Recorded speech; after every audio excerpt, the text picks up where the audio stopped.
কোরআন এবং হাদিস পড়ে যতটুকু আল্লাহ বোঝার তৌফিক দিয়েছেন সেই কথাগুলি পেশ করার জন্য চেষ্টা করি। বন্ধুগণ, এদিক ওদিক কোনো দিকে না ঘুরে মসজিদে যান, মসজিদে গিয়ে নামাজ পড়েন, আর আল্লাহর কাছে হাত পেতে আল্লাহরে বলেন। সেজদা গিয়া যখন রব্বুল আলামিনের দরবারে কিছু চাইবেন, হুজুরের কাছে জিজ্ঞেস করা হয়েছে, হুজুর বান্দা কখন আল্লাহর নিকটবর্তী হয়ে যায়? আল্লাহর নবী বলেছেন, বান্দা যখন সেজদা দেয় তখন বান্দা একেবারে আল্লাহ পাকের কাছে চলে যায়। আল্লাহর কাছে চান, যা দরকার, ছেলে নাই, মেয়ে নাই, বউ নাই, অথবা চাকরি নাই, প্রমোশন চাই, ব্যবসায় উন্নতি চাই, যা দরকার কাকে বলবেন? মনটাকে পরিষ্কার করুন, আজকে মনটাকে সাফ করুন, সমস্ত দুর্বলতা থেকে মনকে উঠায় আনো, বিশ্বাস করুন যা চাওয়া যা বলা সবটা আল্লাহর কাছে। কার কাছে? আমি তার গোলাম। আমি কার গোলাম? আল্লাহ ছাড়া কারো কাছে আমার অভিযোগ তুলবো না, সবটা বলবো আল্লাহর কাছে। বলে দেখেন, বলে দেখেন আল্লাহ পাক কিভাবে আপনাকে সাহায্য করেন। সুবহানাল্লাহ। ভাইরা আমার, আল্লাহ রাব্বুল আলামিন রাসূল করিম সাল্লাল্লাহু আলাইহি ওয়াসাল্লামকে বলেছেন, ফাইদা ফারাগতা ফানসাব ওয়া ইলা রাব্বিকা ফারগাব। যখন তুমি খালি হাত হয়ে যাবে, দাঁড়িয়ে যাবে এবং তোমার রবের কাছে মিনতি জানাবে, কিছু যখন থাকবে না, তোমার রবের কাছে দাঁড়ায় যাও আর তার কাছে মিনতি জানাও, তোমাকে আল্লাহ ভরপুর করে দিবেন। ভান্ডের কোনো অভাব নাই। আমাদের ভান্ড হচ্ছে যত দেব তত কমবে, আর আল্লাহর ভান্ড যত দেয় তত সমান সমান থাকে, মোটেই কমে না, মোটেই কমে না। সুতরাং দয়াল বাবা, বাবাজান, কেবলাজান বাবা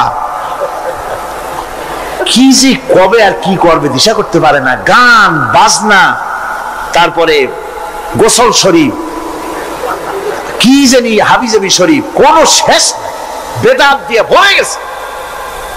এগুলি বিশ্বাস করবেন না, বিদআত খারাফা, এর সাথে মুসলমানের কোনো সম্পর্ক নাই। গান বাজনার সাথে মুসলমানের কোনো সম্পর্ক।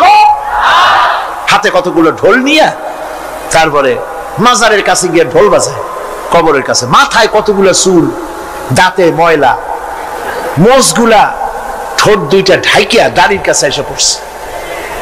হায় হায় রে, এই রকমের মোষ আমি মাঝে মধ্যে চিন্তা করি যে দই খায় কেমনে এরা,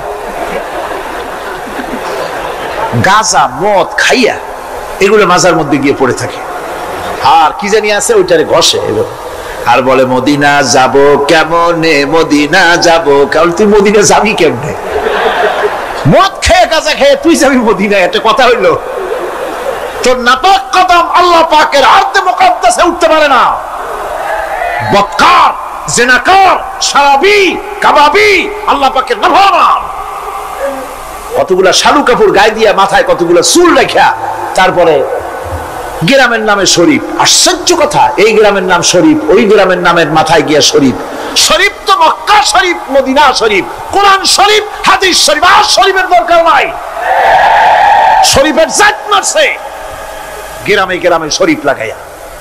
কর্ণফুলী শরীফ, চন্দ্রকোনা শরীফ। আশ্চর্য কথা, শরীফ শব্দের একটা ইজ্জত থাকা উচিত, ঠিক কিনা কন? আপনাদেরকে সতর্ক হতে হবে। আনুগত্য এবং গোলামি সকল ব্যাপারে আল্লাহ পাকের করতে হবে। চাইতে হবে কার কাছে? আল্লাহর কাছে। আমার এই কথা আপনাদের মনে আছে কিনা জানি না।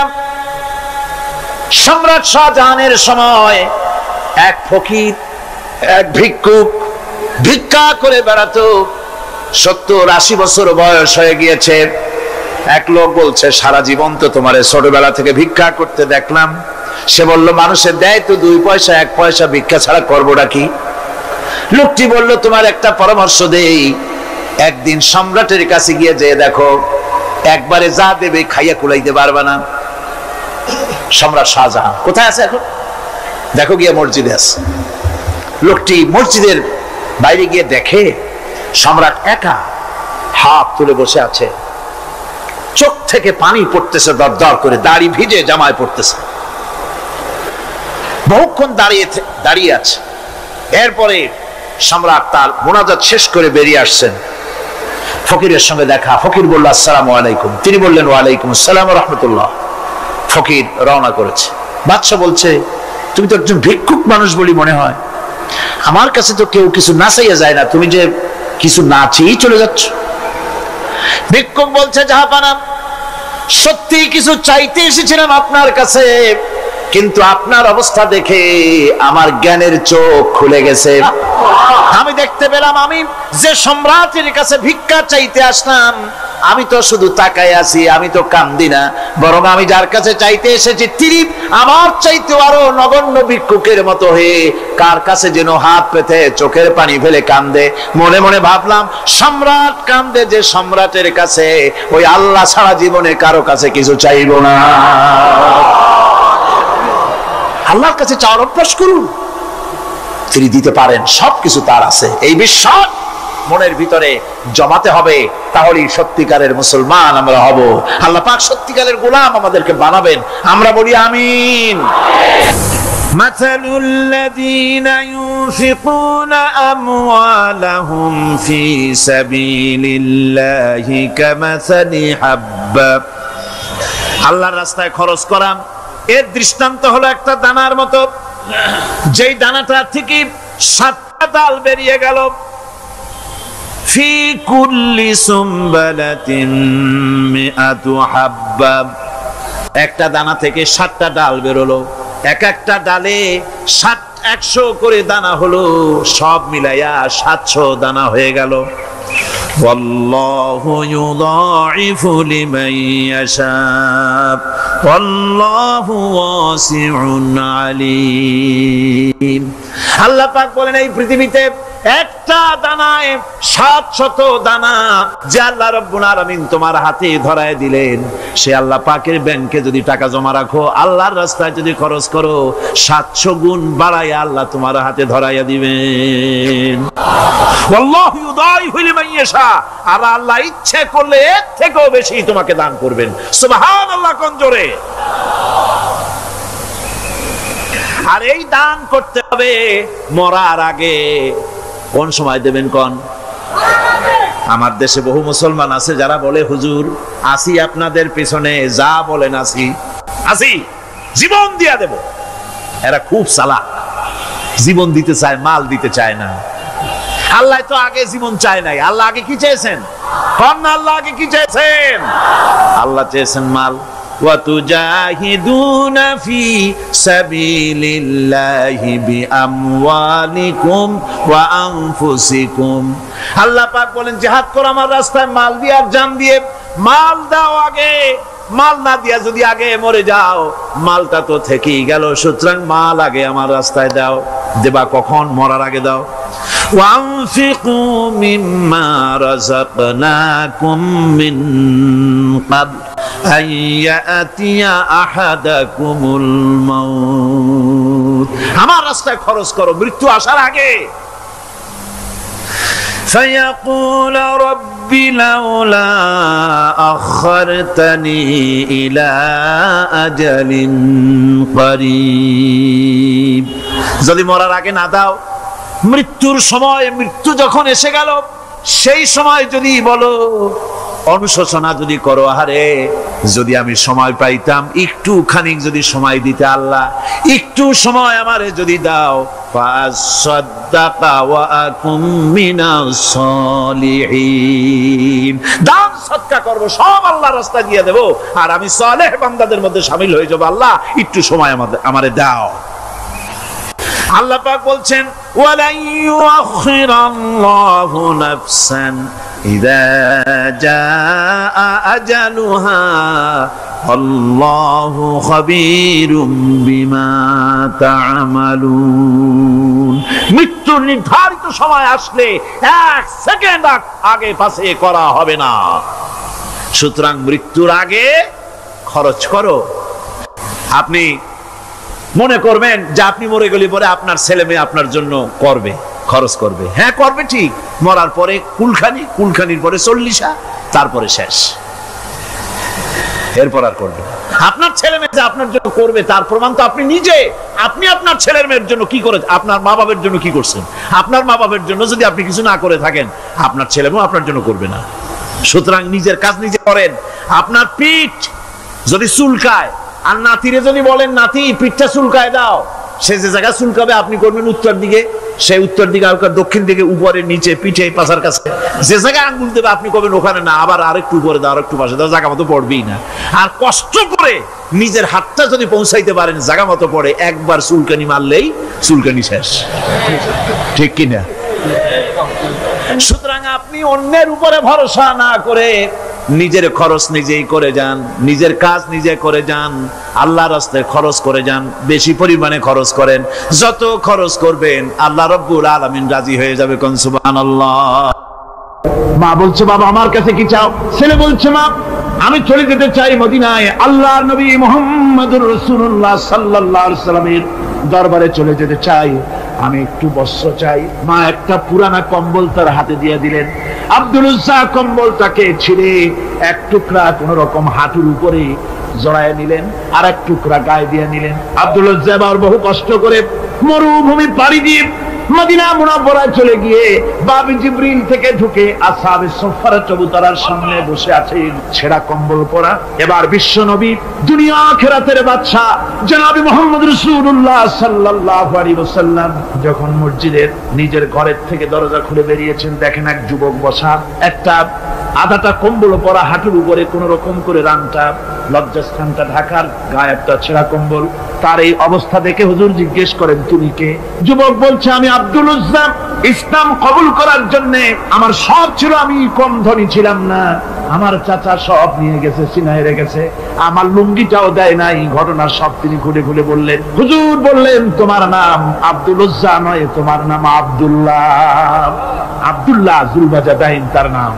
হযরত আব্দুল্লাহ জুলবাজাদাইন কি রাসূলুল্লাহ দিয়ে দিলেন, আসহাবে সুফফাদের সাথে মিলাই দিলেন, এখানে থাকুক, খাবার আসতে পরে খাবে।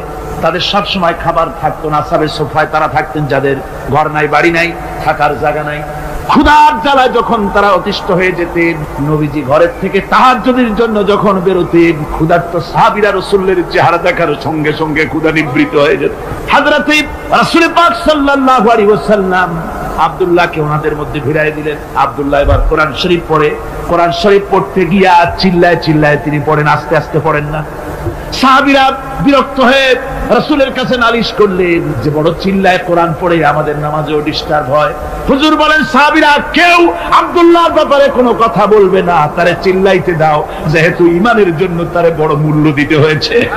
পরনের লুঙ্গিটা পর্যন্ত আনতে পারে নাই, যত খুশি চিৎকার করেছে আল্লাহর কালাম পড়ুক। তাবুকের যুদ্ধ, রাসূলুল্লাহ তাবুকের দিকে রওনা করেছেন, 30,000 সৈন্য নিয়ে রওনা করেছেন। ওই জিহাদে মানুষেরা প্রাণ ভরে রাসূলুল্লাহকে সাহায্য করেছেন। মেয়ে লোকেরা নাকের ফুল, কানের দুল, গলার হাল খুলে খুলে রাসূলের কদম মোবারকে দিয়ে দিয়েছে। ধনীরা টাকা পয়সা সব দিয়েছে। হযরত আবু বকর তো যা ছিল সব এনে দিয়েছে, কিছু ছিল না ঘরে। রাসূল রওনা করলেন। প্রতিমধ্যে হযরত আব্দুল্লাহ জুলবাজাদাইন আল্লাহর নবীর খেদমতে হাজির হয়ে বলেন হুজুর সবাই তো সব দিল, আমার কিছুই নাই, কিছু দিতে পারলাম না। হুজুর আপনি আমার জন্য দোয়া করেন, আমি যেন এই তাবুকের ময়দানে কাফেরদের বিরুদ্ধে লড়াই করে যেন শহীদ হয়ে যেতে পারি। মাল দিতে পারি নাই, কিন্তু আল্লাহর জন্য যেন আমার জীবনটা দিয়ে দিতে পারি। ও চট্টগ্রামের যুবকেরা, তরুণেরা, তোমাদের মতো 20 বছরের তরুণ হযরত আব্দুল্লাহ জুলবাজাদাইন শাহাদাতের তামান্না করে রিসালাতে মাহবের কাছে দাঁড়িয়েছে। হুজুর বললেন একটা গাছের বাকল নিয়ে আসো। একজন একটা বাকল নিয়ে এলো।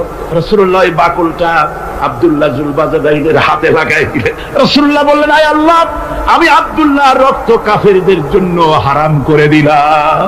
হযরত আব্দুল্লাহ বলছেন ইয়া রাসূলুল্লাহ, আমি চাইছিলাম শহীদ হব, আর আপনি আমার রক্তটা হারাম করে দিলেন কাফেরদের জন্য। আল্লাহর নবী বলেন আব্দুল্লাহ রে, কোনো চিন্তা করো না, তোমার মৃত্যু যদি জ্বরেও হয় আল্লাহ রাব্বুল আলামিন তোমার শাহাদাতের দরজা দিয়ে দিবেন। তাবুকের প্রান্তরে চলে গেলেন। কয়েকদিন ওই তাবুকের ময়দানে থাকায় রাসূলের কাছে খবর এলো আব্দুল্লাহ মারাত্মক জ্বরে আক্রান্ত হয়ে ইন্তেকাল করেছেন। রাসূলুল্লাহ বললেন আমি জানাজা পড়াবো। হযরতে আব্দুল্লাহর জানাজা হলো গভীর রাত।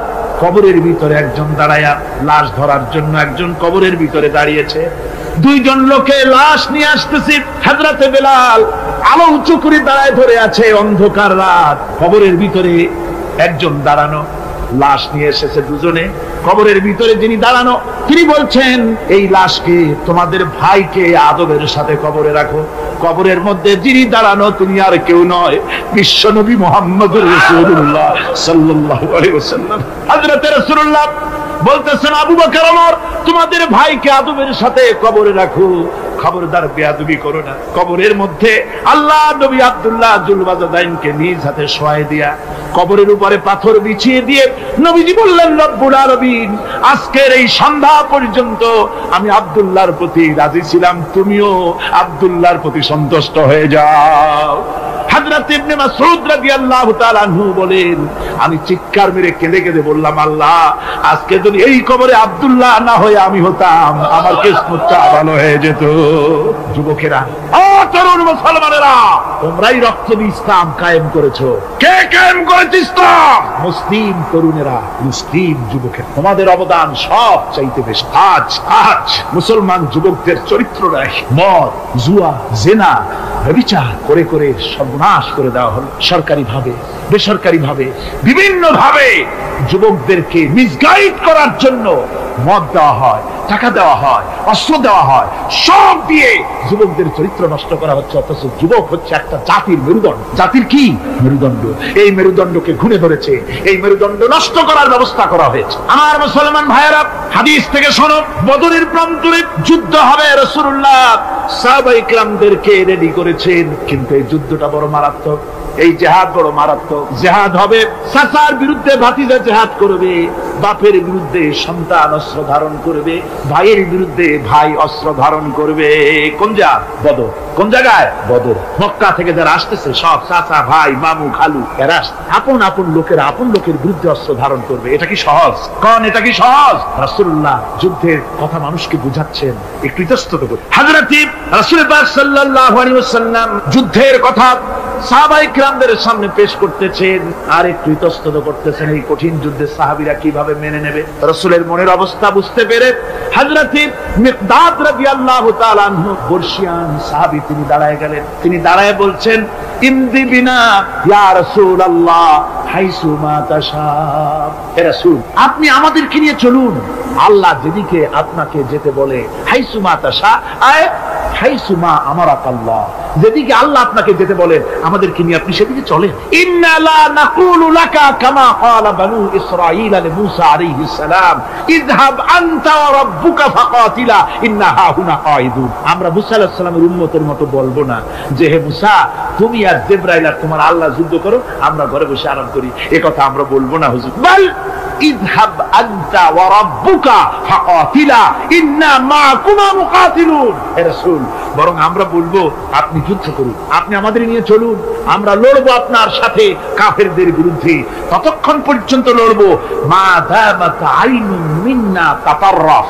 ও রাসূল, যতক্ষণ আমাদের চোখের একটা পাতাও নড়ে ততক্ষণ আপনার সাথে আমরা লড়বো। সুবহানাল্লাহ। মানে জীবন যতক্ষণ আছে আপনার সাথী হয়ে কাফেরদের বিরুদ্ধে লড়তে থাকবো। হুজুর খুব খুশি হয়ে গেল। হুজুর কি হলেন? দারুণ খুশি হয়ে গেল। আল্লাহ নবী খুশি হয়ে বললেন, ও সাহাবীরা, তোমাদের মানসিক অবস্থা যখন এই কুবু বিনা ইলা জান্নাতিন জান্নাতুন আরদুহা কারদিস সামাওয়াতি ওয়াল আরদ। ও সাহাবীরা, তোমাদের মানসিকতা যখন এমন, তখন আমার সাথে তোমরা দাঁড়াও, আমার সাথে ওঠো, আমার সাথে চলো জান্নাতের দিকে। রাসূলুল্লাহ বলেন, আমার সাথে চলো বেহেশত। কোন বেহেশত? এমন বেহেশত যে বেহেশতের বিশালতা আর প্রশস্ততা ওই বিশাল আকাশ আর জমিনের চাইতেও বেশি। এই বিরাট জান্নাতের দিকে চলো আমার সাথে। ফাকামা উমাইর বিন হামাম ওয়া কানা ইয়াকুলু তামার। যুবকেরা, তোমাদের মতো তরুণ, তোমাদের মতো এক যুবক যার নাম উমাইর, তিনি দাঁড়িয়ে গেলেন, হাতে ছিল খোরমা। খোরমা খাচ্ছে। দেখেন বক্তৃতা হয়, মাঠে ওয়াজ নসিহত হয়, আর যুবকেরা দাঁড়ায় দাঁড়ায় বাদাম হয় না। ওই সাহাবী ওই সময় তো বাদাম টাদাম হয়তো পায় না, খোরমা খাচ্ছে, খোরমা চাবাচ্ছে, বিচি ফেলাই দিতেছে, আর এইভাবে খাচ্ছে আর হুজুরের কথা শুনে। হুজুরের কথা শুনে উমাইর বলছেন, বাহ বাহ, এটা একটা আঞ্চলিক শব্দ। এর অর্থ হচ্ছে আয়মা আযমাহু ওয়া মা আহসানাহু। হে রাসূল, আপনি কত সুন্দর কথা বললেন, আপনি কি বিশাল কথা বলেছেন, কত বড় কথা বলেছেন, জিহাদ করলে জান দিলে এমন বেহেশত পাবো, জান্নাতুন আরদুহা কাআরদিস সামাওয়াতি ওয়াল আরদ, যে বেহেশতটা হবে ওই বিশাল আকাশের চাইতে এমন বেহেশত পাবো। ওয়াল্লাহি লাউ কুনতু হাইয়ান হাত্তা আকুলাহুম ইন্নাহা লাহায়াতুন তাবি, আল্লাহর কসম, আমি যদি হাতের সবগুলি খরমা খেতে যাই তাহলে তো অনেক সময় লাগবে, বেহেশতে যেতে দেরি হয়ে যাবে, অনেক দেরি হয়ে যাবে বেহেশতে যেতে। ফারামা বিহিন্না, হাতের সবগুলি খরমা তিনি ফেলে দিন। ও যুবকেরা, হযরত ওমর তোমার মতো যুবক খরমা খাওয়া সহ্য করলেন না আল্লাহর জান্নাতে যাওয়ার লোভে। জান্নাতে যেতে দেরি হয়ে যাবে, আল্লাহর সঙ্গে দিদার করতে দেরি হয়ে যাবে, এই মনে করে হাতের খরমাগুলি ফালায় দিলেন, জিহাদের ময়দানে ঝাঁপায়ে পড়লেন। হাদিস শরীফে এসেছে, উমাইর জিহাদ করে বেশ কিছু কাফেরদেরকে নিহত করে নিজেও শহীদ হয়ে গেলেন।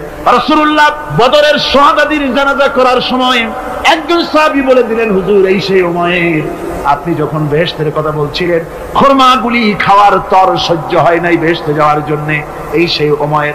আল্লাহর নবী উমাইরের কাছে দাঁড়ায় আঙ্গুল দিয়ে তার শরীরের দিকে দেখায় বললেন, ইন্নাকা মিন আহলিহা, ও যুবক, যেই বেহেশতের জন্য খরমা খাওয়ার সময় তুমি পাও নাই, আমি নবী সাক্ষী দিচ্ছি তুমি অবশ্যই সেই বেহেশতের অধিবাসী, ওই বেহেশত তোমার জন্য। সুবহানাল্লাহ। আমার ভাইরা, কিয়ামতের দিন এই জান্নাত আল্লাহ রাব্বুল আলামিন দান করবেন ওই সব লোকদের জন্য যারা জান দিবে, মাল দিবে, রক্ত দিবে আল্লাহ দ্বীনের জন্য। কিসের জন্য?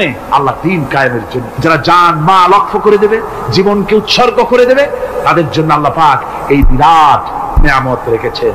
তরুণদের বলতে চাই, যুবকদের বলতে চাই, আর বাতিলের পেছনে ঘুরো না, আর তোমার ওই সব নেতাদের পেছনে ঘুরো না যারা নিজেরাও নামাজ পড়ে না, তোমাকেও নামাজের কথা বলে। তারা নিজেরা মিথ্যা কথা কয়, তোমরা টের পাও না? কি বলেন, টের পাওয়া যায় না? মারামারি করে নিজেরা আর বদনাম দেয় অপরের উপরে। চোখের সামনে যারা এরকম পারে, চোখের সামনে যারা এরকম পারে, তাহলে রাত 3-24 ঘন্টা তাদের আমলটা কেমন? এদের পেছনে ঘুরে কোনো লাভ নাই। কোনো লাভ আছে? হ্যাঁ, একটা লাভ আছে। সেই লাভটা হচ্ছে টাটকা কিছু সুখ পেতে পারো, কিছু মদের টাকা, কিছু হোটেলের টাকা, কিছু পরের মেয়ে নিয়ে ঘোরার টাকা, কিছু ভ্রমণের টাকা, কিছু অস্ত্রপাতি, ত্রাস সৃষ্টি করা। আর ত্রাস সৃষ্টি করবা, কয়টা অস্ত্রের মালিক হইছো? যুবক, তরুণ, বিপদগামী তরুণদের বলবো, সরকার অননুমোদিত অস্ত্র যাদের কাছে আছে, শুনে রাখ, এই অস্ত্র কাউকে ক্ষমা করে, এই অস্ত্র কাউকে ক্ষমা করে না। সাপ পোষার মতো, যে সাপ তুমি দুধ কলা দিয়ে পোষো, ওই সাপ তোমাকে আবার দংশন করবে। ওঝা মরে না? মরে না? সাপ খেলা যারা দেখায় তারা মরে কিনা? ওই সাপই তাকে কাটে। সুতরাং গভর্নমেন্ট অনুমোদিত অস্ত্র তোমার কাছে, পাইপ গান, রিভলভার, স্টেন গান, এলএমজি, আদমজি, কত রকমের অস্ত্রপাতি যুবকদের কাছে। ঘুম নাই, সারা রাত অস্ত্র থাকে কাছে, আর কি কি লাল পানি খাইয়া চোখ দুটা থাকে এত বড়, দেখলেও ভয় করে, মাথায় ভাল্লুকের মতো। মানুষ মারো তোমরা, মানুষ মারো। আহা, যারে মারলা একটুখানি হিউম্যান বিবেক দিয়ে চিন্তা করো। যাকে মেরেছ ওই রাত্রে তার বাড়ির কাছে যাও, ওই রাত্রে গোপনে তার বাড়ির কাছে গিয়ে দেখো তার মা কিভাবে তার সন্তানের জন্য কাঁদতেছে, মায়ের কোলটা খালি হয়েছে বলে কিভাবে কাঁদতেছে, তার বাবা কিভাবে কাঁদতেছে, তার বউ থাকলে কিভাবে ছটফট করতেছে, তার কলিজার টুকরা সন্তান থাকলে কিভাবে আব্বা আব্বা বলে কাঁদতেছে। যারে গুলি করে মেরেছো একবার বাড়ির কাছে গিয়ে কান পাচা শোনো। মনে রাখো যুবক, সন্ত্রাসীরা, শুনে রাখো, অস্ত্র দিয়া মানুষকে যারা মেরেছো, আল্লাহর কসম করে বলি, যেভাবে মেরেছো ওইভাবে তোমাকেও নিহত হতে হবে, কোনো সন্দেহ নাই। বাড়িতে গিয়ে ডায়েরিতে লিখে রাখো আমার কথা। থামুন, বাড়িতে গিয়ে ডায়েরিতে লিখে রাখো, ডায়েরিতে লিখে রাখো, যদি তুমি কাউকে হত্যা করে তার বউকে যদি বিধবা বানায় থাকো, তোমার বউ বিধবা হবেই। তুমি যদি কারো ছেলেকে এতিম বানায় থাকো, তোমার ছেলেকে আল্লাহ এতিম বানায় রাস্তায় ভিক্ষা করায় ছাড়বে। তুমি যদি কারো বাপকে মাকে কাঁদায় থাকো, আল্লাহ রাব্বুল আলামিন তোমার মা বাপকে কাঁদাবে। তুমি যদি বেয়নটের খোঁচা দিয়া, ড্যাগারের খোঁচা দিয়া একটা মানুষকে যদি বুক ফেলে থাকো, তোমার বুকটা ঝাঁঝরা করে দেওয়ার মতো অস্ত্র আল্লাহ তৈরি করে রেখেছে। বিশ্বাস করো, বিশ্বাস করো। অননুমোদিত অস্ত্র থানায় জমা দিয়ে দাও, মসজিদে ঢোকো, নামাজ পড়ো, চরিত্রবান হয়ে যাও। তোমাদের প্রতি আমার উদাত্ত দাওয়াত, আমার বুক ভরা দরদ। তোমাদের বিরুদ্ধে আমাদের কোনো বিদ্বেষ নাই, হিংসা নাই, আছে কলিজা বড় দরদ। দেখতে পাচ্ছি জাহান্নামের দিকে যাচ্ছে। এই পথটা কোন দিকের পথ? যারা বলেন কোথার পথ? ওই নেতাদের পিছনে আর চলো না, তওবা করো। ওই নেতাদের পিছনে আর যাবে না যারা তোমাদেরকে টাকা দেয় আর অস্ত্র দেয়, যারা তোমাদেরকে মদ দেয় আর নারী দেয়, ওদের পিছনে আর চলবে না। ওয়াদা করো। যুবকরা কি পারবে ওয়াদা করতে?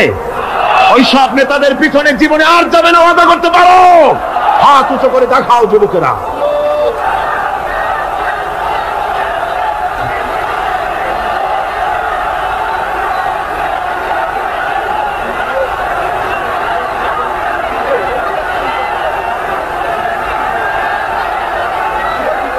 আমার মুসলমান ভাইরা, আমি তো দাঁড়াতে বলি নাই। জি জি জি জি জি জি বসেন বসেন। যে বুঝতে পেরেছি কালকের টেকনিক অবলম্বন করেছেন আপনারা আর কি, এই সুযোগে একটু কোমরটা সোজা করে নিলেন। বুঝতে পেরেছি, আমরা কিছু মাইন্ড করিনি। এখন বসেন বসেন, তাড়াতাড়ি বসে যান। কথা আমার অনেক, সময় কম, না তাড়াতাড়ি শেষ করব। বসেন। আপনারা না বসতে তো কথা বলতে পারবো না, বসতে হবে। অত্যন্ত জরুরি জরুরি কথা আছে, সে কথাগুলি আমাদের শুনতে হবে। যেহেতু এই মাহফিলের পর আবার আপনাদের সামনে কথা বলতে পারবো এর কোনো গ্যারান্টি নাই। আছে নাকি কোনো গ্যারান্টি? নাই। সুতরাং বসতে হবে, কেউ দাঁড়াবে না। জোরে সোরে জিকির করেন, লা ইলাহা ইল্লাল্লাহ, লা ইলাহা। আমার ভাইরা, আজকের মাহফিলের সবচেয়ে বড় আকর্ষণ আখিরি মুনাজাত, ঠিক না? কোরআনে কারীমের মাহফিলের মুনাজাত অবশ্যই কবুল হবে ইনশাআল্লাহ। এত মানুষের দোয়া আল্লাহ ফিরাতে পারেন না। তার নাম রহমান, তার নাম রহিম, তার নাম গফুর, তার নাম গফফার। বান্দার দোয়া কবুল করাই তো তার কাজ। সুতরাং নড়াচড়া আদৌ করবেন না, যার যার জায়গায় বসে থাকুন। না বসলে আপনারা যদি হাঁটেন, মাঝে মধ্যে দাঁড়ান, এটা খুবই বিরক্তির উদ্রেক করবে। ভাইয়েরা, আমি সকলকে সেজন্য বলতে চাই যে আমরা আল্লাহর দ্বীন প্রতিষ্ঠার জন্য এই জিহাদের কথা যে আল্লাহ বলছেন, এই জিহাদের জন্য আমরা জান মাল সব কিছুকে উৎসর্গ করতে চাই। আল্লাহ যেন কবুল করেন, সবাই বলেন আমিন।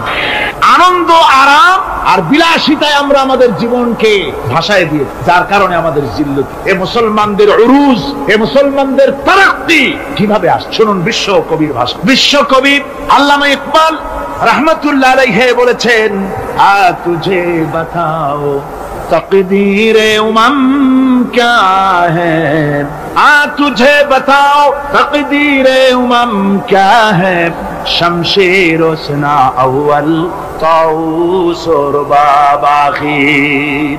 এসো আমি তোমাকে এই জাতির উন্নতির কথা শোনাই। এই জাতির উন্নতি তখন হয় যখন এক হাতে থাকে কোরআন আর এক হাতে থাকে তরবারি, তখন হয় জাতির উন্নতি। আর এই জাতি যখন কোরআন আর তরবারি ছেড়ে দিয়ে যখন তানপুরা, বেহালা, সারিন্দা, নারিন্দা, গিটার, ফিটার, সারেগামা, পাদানিসার পেছনে যখন লাগে, কপাল তখনই পড়ে।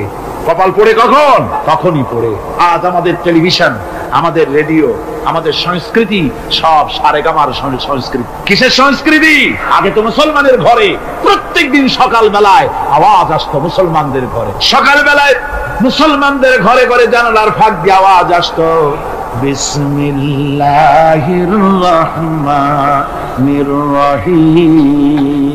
সূরা ইয়াসিন, সূরা রহমান ইত্যাদির তেলাওয়াত ভেসে আসতো। এখন আর তেলাওয়াত ভেসে আসে? এখন মুসলমানদের ঘরের থেকে সকাল বেলায় আওয়াজ আসে সারেগামা, পাদানিসা, বাবা খালু, মামু নানা, হাবি জাবি, এই গানের ট্রেডিংগুলি, গানের শব্দগুলি চলে আসে। কোরআন শিখবার জন্য, শিখাবার জন্য ছেলের জন্য যে মৌলবি রাখে, সারা মাস পড়াবে, বেতন 300 টাকা। আর গানের মাস্টার যে গান শিখাবে, রবীন্দ্র সঙ্গীতের প্যানপ্যানানি সুর শিখাবে, নাচ শিখাবে, সপ্তাহে 2 দিন এসে 2 ঘন্টা শিখাবে, বেতন 3000। কপাল পোড়া জাতি। কি বড় জাতি? জাতি তার কপাল পুড়ে। কোরআনের সাথে তার সম্পর্ক কম, জিহাদের সাথে সম্পর্ক কম, সম্পর্ক হয়েছে গানের সাথে, সম্পর্ক নাটকের সাথে। তাই আজ আল্লাহর দ্বীন কায়েমের জন্য লড়াইয়ের ময়দানে আসতে হবে। বাংলাদেশে কিন্তু জিহাদের ডাক এসে গেছে। কিসের ডাক এসেছে? জিহাদের ডাক। এই জিহাদে সাড়া দিতে হবে। আমি আগেই বলেছি, ওই জিহাদ ওই রকম না যে লাঠি ঠাঙ্গা নিয়ে যাবাই বলে। জিহাদ হচ্ছে বাতিলের বিরুদ্ধে। টেলিভিশনের ভিতরে নাটকের মাধ্যমে ইসলামকে অসম্মান করা হচ্ছে, মুসলমানদের দাড়িকে অসম্মানিত করা হয়, টুপিকে অসম্মানিত করা হয়, তারপরে সিনেমার ভিতরে, গানের মধ্যে ইসলামকে অপমানিত করা হয়। যার কারণে বিরোধী এর বিরুদ্ধে জাতি সোচ্চার না হওয়ার কারণে আস্তে আস্তে মুসলমানদের ঈমান কমে যাচ্ছে। বাতিল শক্তিশালী হয়ে আক্রমণ করছে। আপনারা বলেন, ভারতের কি ক্ষমতা মসজিদ ভেঙে দেয়? এই পৃথিবী কি মুসলমান কম? জোরে বলেন, মুসলমান কম? তাহলে ভারতের বাবরি মসজিদ তারা ভাঙলো কি করে? সাহস পেল কোথায়? সাহস পেয়েছে আমরা আমাদের ঐক্য বিনষ্ট করি, আমাদের ঐক্য ভেঙে ফেলেছি। আমরা একজন আর একজনকে গালি দেই, মুসলমান না বলে গালি দেওয়া হয়। পরস্পরের মহব্বত নাই, স্বীকৃতি নাই, শ্রদ্ধা নাই, ঐক্যবদ্ধভাবে আমরা নাই। আমরা আমাদের চরিত্র নাই, চরিত্র নষ্ট করেছি। ফলে তারা বুঝতে পেরেছে এই মুসলমান সেই মুসলমান নয় যারা জীবনের চাইতে মৃত্যুকে বেশি ভালোবাসতো, যাদের চরিত্র ছিল উন্নত। এরা সেই জাতিরা, এরা মিথ্যা কথা বলে, এরা জুয়া খেলে, এরা মদ খায়, এরা জেনা করে, এরা বদমাশি করে। এদের সেই চরিত্র নাই যেই চরিত্রের বলে আমাদের অপকর্মের মোকাবেলা করতে পারে। এই বিশ্বাস নিয়ে তারা তা বাবরি মসজিদের উপরে হামলা করে। বাবরি মসজিদ ভাঙলো, মসজিদের উপরে যখন শাবল মারা হচ্ছিল, কেবল নিউজ নেটওয়ার্কের মাধ্যমে আমরা এই দৃশ্য দেখেছি, টেলিভিশনের পর্দায় দেখেছি শাবল মারা হচ্ছে। তখন মনে হচ্ছিল শাবল তো মসজিদের উপরে পড়ছে না, শাবল যেন পড়ছে পৃথিবীর 125 কোটি মুসলমানের কলিজার উপরে। ভারত মসজিদ ভেঙে দিল। এরপরে এই মসজিদ ভাঙলো বিজেপি, শিবসেনা সহযোগিতা করলো ভারতের প্রধানমন্ত্রী নরপশুরাও। এই পৃথিবীর বর্তমান পৃথিবীর নিকৃষ্ট মানব সন্তান, জঘন্য শয়তান নরপশু। ওইটা নরসীমা নয়, ভারতের প্রধানমন্ত্রী মানুষ না, এটা একটি শয়তান। জোরে বলেন এটা কি? পৃথিবীর ইতিহাসকে কলঙ্কিত করেছে। আজ পর্যন্ত পৃথিবীতে কোথাও মসজিদ ভাঙা হয়েছে কোন ইতিহাস। আর ভারতের বেয়াদব সরকার বাংলাদেশে যখন সংসদে ভারতীয় এজেন্টদের প্রতিবাদের মোকাবেলায় যখন ভারতের এই কাজের নিন্দা জানানো হলো, ভারতের বেয়াদব সরকার তখন বলছে বাংলাদেশের গতিবিধির উপরে আমরা কড়া নজর রাখছি। বেটা বেয়াদব, বাংলাদেশ কি তোমার ভুটান না সিকিম? বাংলাদেশের উপরে কড়া নজর রাখার অধিকার তোমার নাই। এই পৃথিবীতে বাংলাদেশের সবচাইতে বড় দুশ্মন ভারত। সবচাইতে বড় দুশ্মন কে?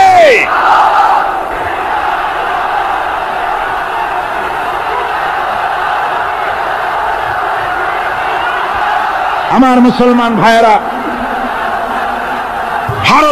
ভারতের জনগণের সাথে আমাদের কোন বিদ্বেষ নাই, ভারতের জনগণের সাথে আমাদের কোনো শত্রুতা নাই, ঠিক কিনা? আমাদের দুশ্মনী নরপশুর সাথে। তুমি একটা সরকার, তোমার হাতে রয়েছে সেনাবাহিনী, তোমার সাথে বিএসএফ, তোমার হাতে ল্যান্ড ফোর্স, এয়ার ফোর্স, সব বাহিনী তোমার হাতে। মসজিদ ভাঙে চোখের সামনে, তোমার বাহিনীর লোকেরা অস্ত্র নিয়ে দাঁড়িয়ে থাকে, একটা ফাঁকা গুলিও করলো না। করছে একটা ফাঁকা গুলি? মুসলমানেরা প্রতিবাদ করলো। সেই প্রতিবাদের মুখে মুসলমানদেরকে গুলি করে মারা হলো। কারফিউ দিয়ে পুলিশেরা মুসলমানদের ঘরে ঢুকে মুসলমানদেরকে বের করে এনে বেয়নেট চার্জ করে শহীদ করে দিল।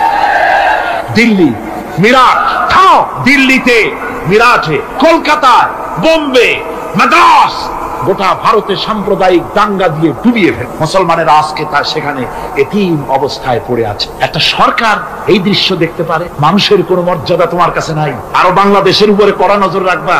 1971-এর বাংলাদেশ এখন না, 93 বাংলাদেশ। তোমার গোলামেরা দেশ শাসন করে না, এদেশে 11.5 কোটি মুসলমান বাস করে। আমরা ভারতকে দেখিয়ে দেব ইনশাআল্লাহ, জিহাদের প্রেরণা নিয়ে যদি প্রয়োজন হয় বাংলাদেশের যুদ্ধ যদি করা লাগে ভারতের সাথে, আর যুদ্ধ করা লাগবে। রাসূলুল্লাহর ওয়াদা আছে। কার ওয়াদা? নাসাই শরীফ, ইবনে মাজাহ, এই সাহাসের দুটি হাদিসের মধ্যে হযরত আবী হুরায়রা রাদিয়াল্লাহু তাআলা আনহু বর্ণিত হাদিস রয়েছে। বলেছেন 2 শ্রেণীর লোক কিয়ামতের দিন জাহান্নাম থেকে মুক্ত হয়ে যাবে। এক শ্রেণী হচ্ছে যারা ঈসা আলাইহিস সালামের সাথে সাথী হয়ে যারা লড়বে আর শহীদ হবে, কিয়ামতে তারা জান্নাতে যাবে, জাহান্নাম থেকে মুক্ত। আর দ্বিতীয় শ্রেণী, ভারতের সঙ্গে একটা যুদ্ধ হবে, রাসূল বলেছেন হিন্দুস্তানের সঙ্গে একটা লড়াই হবে। ওই লড়াইয়ে যারা শহীদ হবে, রাসূলুল্লাহ বলেছেন কিয়ামতের দিন জাহান্নাম থেকে আল্লাহ মুক্ত করে দিবেন। সেই লড়াই ভারতের সাথে আমাদের হবে। ওই লড়াই যেদিন বাঁধবে, বাংলাদেশের সেনাবাহিনী, air force, land force, police শুধু এরাই যুদ্ধ করবে না, বাংলাদেশের 12 কোটি তৌহিদি জনতা শহীদ তিতুমীরের বাস হাতে নিয়ে ভারতকে পিটিয়ে ঠান্ডা করবে ইনশাআল্লাহ।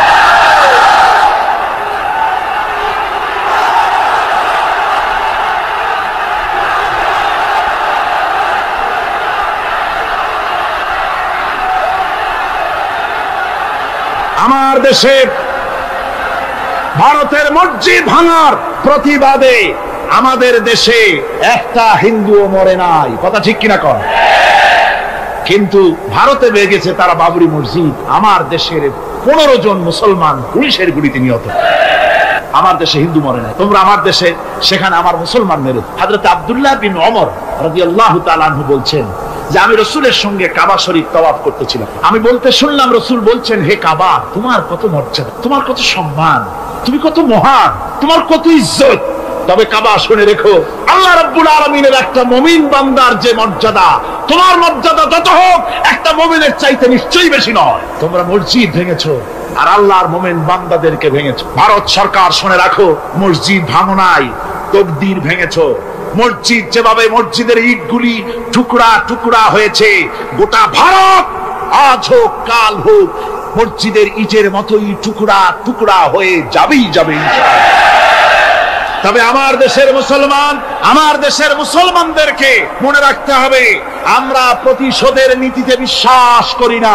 ভারতের বাবরি মসজিদ ভাঙার ব্যাপারে বাংলাদেশের কোনো হিন্দু দায়ী নয়, কথা বুঝতে পেরেছ? আমরা একজনের অপরাধের শাস্তি আর একজনকে দেই না। বাংলাদেশের কোনো হিন্দু ওই ঘটনার জন্য দায়ী নয়। আমাদের দেশে মন্দির 2-4টা ভেঙেছে, আমরা খবর, এই মন্দিরগুলি মুসলমানেরা ভাঙে। এই মন্দিরগুলি ভারতের এজেন্টদের উস্কানিতে হিন্দুরা নিজেরা ভেঙে, মুসলমানেরা ভাঙে। ভারতীয় দালালেরা বাংলাদেশের সারা পৃথিবীতে সাম্প্রদায়িক সম্প্রীতির ভাব মূর্তিকে ক্ষুণ্ণ করার জন্য এই কাজ তারা করেছে।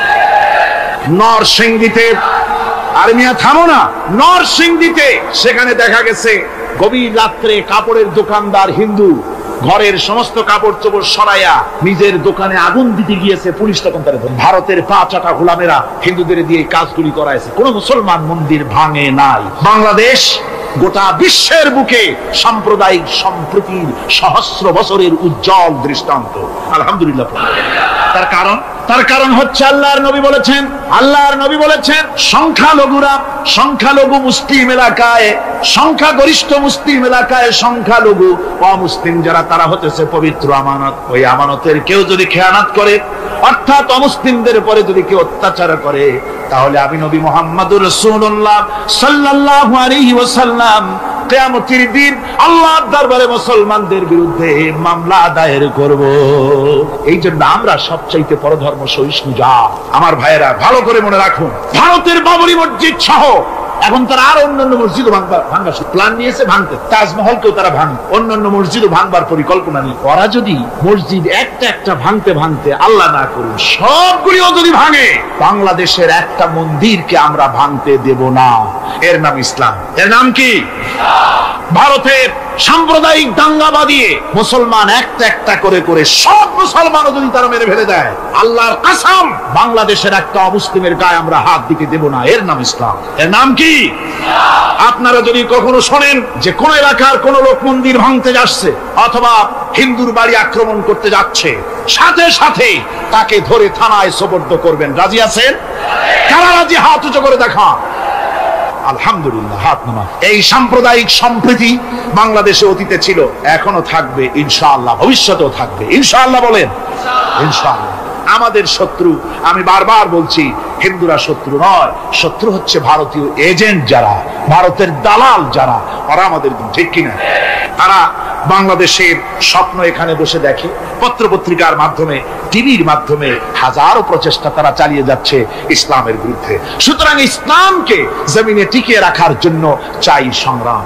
তাই আল্লাহ রাব্বুল আলামিন বলেছে, ওয়াতুজাহিদুনা ফি সাবিলিল্লাহি বিআমওয়ালিকুম ওয়া আনফুসিকুম যালিকুম খায়রুল লাকুম ইন কুনতুম তা'লামুন। আল্লাহ পাক বলেন, আমার রাস্তায় জিহাদ করো, জান দাও, মাল দাও, জান দাও, জিহাদ করো, এটাই হলো উত্তম কাজ। যদি তোমরা ইসলাম বুঝে থাকো, এটাই তোমাদের জন্য কল্যাণকর। আগে বলেছেন মালের কথা, পরে জানের কথা। আগে কোনটা? মাল, পরে জান। যেহেতু আমরা জানের চাইতে মালের মহব্বত করি বসি, ঠিক কিনা? তো মালের মহব্বত করি বেশি, আমরা কথায় কথায় বলি, আরে ভাই দরকার যদি হয় জানতে দিয়ে দিব, আর জান যদি দিয়েই দেন তো মালটা তো থেকেই গেল। এই জন্য আল্লাহ বলেছেন মাল আগে দাও, তারপরে জান দাও। আমরা খুব চালাক, আমরা জান দিতে প্রস্তুত, মাল দিতে প্রস্তুত নয়। একবার একটা লোক যাচ্ছে রাস্তা দিয়ে, সাথে তার প্রিয় কুকুর, কুকুরটা জিব্বা বেরিয়ে গেছে, মরে যাচ্ছে। কুত্তার মালিক কাঁদতেছে। একজন লোক এসে বলে, ভাই তুমি কাঁদো কেন? কয় যে আমার এই কুত্তাটা খুব প্রিয় কুকুর, কুকুরটা মরে যাচ্ছে তাই কাঁদ। কুকুর মরে কেন? কয় কুকুরটা মরতেছে 3 দিন ধরে আমি কোনো খাবার তাকে দিতে পারি না, সেই জন্য কুকুরটা মরে। আচ্ছা হোক, তবু তো আল্লাহর সৃষ্ট এক প্রাণী, কি খেতে দেওয়া যায়? এদিক ওদিক তাকায় দেখে কুকুরের মালিকের কাছেই রয়েছে একটা পোটলা। কয় মিয়া তোমার এই পোটলার মধ্যে কি? কয় পোটলার মধ্যে হালুয়া আর রুটি। তোমার পোটলার মধ্যে হালুয়া আছে, রুটি আছে, কুত্তা মরে ক্ষুধার জ্বালায় তুমি সেটি কান্দো, ওর থেকে এক টুকরো রুটি দিলেই তো কুত্তা বাঁচে। কুত্তার মালিক বলছে, মিয়া সাহেব ওই সব ফতো আমারে শুনেন, এগুলো আমি খুব জানি, রুটি আর হালুয়া দিলেই তো আমার পয়সা খরচ হবে, ওর দরদে যে কাঁদতেছি এর জন্য তার পয়সা খরচ হচ্ছে না। আমাদের অবস্থা কিন্তু তাই হয়ে, ইসলাম বিদায় হয়ে যায়, যাক না, কিন্তু আমি কাঁদবো, পয়সা দিব না। রাসূলের করুণ ঘটনাগুলি শুনে চোখের পানি ফেলবো, কিন্তু এই করুণ ঘটনা কেন ঘটলো সেই ময়দানে আমরা পা ফেলবো না। এরকম একটা অ্যাটিটিউড, এ ধরনের একটা মেন্টালিটি আমাদের মধ্যে গ্রো করেছে, ঠিক কিনা কর? আমার ভাইয়েরা, মাল দিতে হবে, জান দিতে হবে, সবকিছুকে উৎসর্গ করে দিতে হবে আল্লাহর দ্বীন প্রতিষ্ঠার জন্য। যার পয়সা আছে, পয়সা দিয়ে কি করবেন যদি আল্লাহর দ্বীন এ জমিনে কায়েম না হয়? আল্লাহর দ্বীন কায়েম না হলে অসত্য, বদমাশি, শয়তানি, সব রকমের অন্যায় কাজ দিয়ে ভরে যাবে দেশ, ক্রমান্বয়ে অশান্তির দিকে যাবে। শান্তি আসবে কেবলমাত্র ইসলাম প্রতিষ্ঠা হলে পরে। আমাদের অবস্থা হলো যে আমরা ওই কুফাবাসীদের মতো, তাদের মতো কুফাবাসীদের মতো। কুফাবাসীরা হযরত ইমাম হোসেনের জন্য দারুণ ভাবে কেঁদেছে, ঠিক কিনা? কুফাবাসীরা ইমাম হোসেনকে দাওয়াত দিছিল কারা? কুফাবাসীরা। অনেকগুলি চিঠি তারা লিখছে। কুফাবাসীরা ইমাম হোসেনকে ভালোবাসতো, দাওয়াত দিয়েছে, তার জন্য কেঁদেছে। কিন্তু কুফাবাসীদের চোখের পানিটা ছিল ইমাম হোসেনের জন্য, আর অস্ত্র, টাকা পয়সা সবটা ছিল এজিদের। কুফাবাসীদের মতো অবস্থায় আমাদের হয়েছে। কুফাবাসীদের হযরত ইমাম হোসেনের জন্য তারা শুধু চোখের পানি ফেলেছে, আর টাকা পয়সা অস্ত্রপাতি যা ছিল সব ছিল তাদের এজিদের জন্য। আমাদের অবস্থাও তাই, আমরা ইসলামের জন্য শুধু চোখের পানি ফেলি, আর যখন ভোট দেই তখন ইসলাম যারা চায় না তাদেরকেই ভোট দেই, ঠিক কিনা? আমাদের টাকা, আমাদের পয়সা, আমাদের ইলেকশন, আমাদের হরতাল, আমাদের ধর্মঘট সবকিছু হচ্ছে ইসলাম যায় না, যারা চায় না তাদের জন্য। আর ইসলামের যখন কথা বলি, ইসলামের কথা শুনলে শুধু চোখের পানিটাই ছাড়ি, মহব্বত চোখের পানি দিয়া শেষ করে দিই, আর কিছুই। আমি একবার এইখানে এই শহরে অনেক বছর আগে একটা জানাজায় শরীক, কোন মাঠে আমার এখন তার জানাজার পরে যিনি জানাজা পড়ালেন তিনি বললেন, ওই লাশকে সামনে রেখে বললেন, কেন আসিল? তখন আমি নতুন চিটাগাঙে আসছি, আমি ভাষা ভালো করে বুঝি না। একজন বললো কেন আসিল? সবাই কইলো গম আছে। তাই বললাম যে গম আসিল, মরা মানুষের সাথে গম, আমি আটা গম, সে তাই মনে করেছি যে এটার কি সম্পর্ক। আমি ইমাম সাহেবকে জিজ্ঞেস করলাম যে আপনি বললেন কি, আর জনগণই বা বলল? যে আমি জিজ্ঞেস করলাম যে লোকটা কেমন ছিল, তো সবাই বললো ভালো ছিল। তাই বললো তো ফায়দা কি? ফায়দা এই যে সবাই বললো ভালো, আল্লাহ তার মাফ করে দিয়া ভালো বলে বেহেশতে পাঠায় দিবে। বলে আশ্চর্য কথা, আল্লাহ কি এইরকম নাকি যে একটা সুদখোর, ঘুষখোর, জেনাকার এ লোক ভালো না খারাপ আমি তা বলতে চাই না, কিন্তু একটা লোক সে কন্ট্রাক্টারি করতে গিয়ে রাস্তাঘাট, স্কুল, কলেজের রড, সিমেন্ট জনমের মতো খাইছে। কথা বুঝতে পেরেছে? সরকারি গিয়ে, ক্ষমতায় গিয়ে গভর্নমেন্টের টাকা পয়সা জনমের মতো শেষ করে ফেলেছে। এই লোকটি সুদখোর, ঘুষখোর, জেনাকার মরে গেছে, আর আসে আপনি কইলেন যে কেন আসিল? সকল গুলো গম আসিল, আর আল্লাহ বেহেশত দিয়ে দেবে। তাহলে আল্লাহ হাকামুল হাকিমিন হইলেন কি করে?